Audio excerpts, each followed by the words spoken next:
SIR ঘোষণার আনন্দে মিষ্টি বিতরণ হিঙ্গলগঞ্জে। সোমবারই এসআইআর এর ঘোষণা হয়েছে।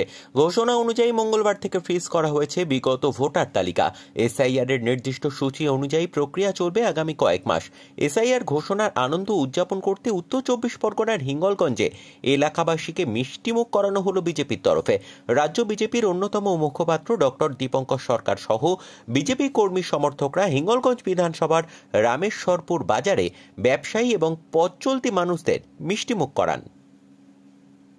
রামেশ্বরপুরে আজকে যে মিষ্টি বিতরণ করা হলো ভারতীয় জনতা পার্টির পক্ষ থেকে, তার কারণ হচ্ছে গিয়ে এসআইআর পেয়ে এই এলাকার মানুষ ভীষণ খুশি। তারা বলছে দাদা এসআইআর হয়ে গেল, আমরা একটু মিষ্টি পাবো না।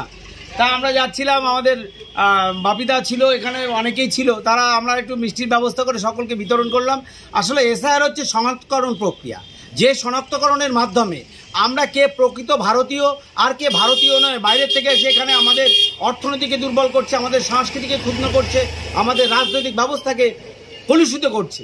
সেই শনাক্তকরণ প্রক্রিয়ায় যদি আজকে ভোটার লিস্ট নিবিড়ভাবে হয়, নিবিড় সংশোধন ভোটার লিস্টের, সেটা এসআইআর প্রক্রিয়া, যেটা আমরা হিঙ্গলগঞ্জবাসী হিসাবে সঠিকভাবে চাই। এবং এই ভোটার তালিকার মাধ্যমে আগামী দিন পশ্চিমবঙ্গের যে পরিবর্তন সেটা হোক।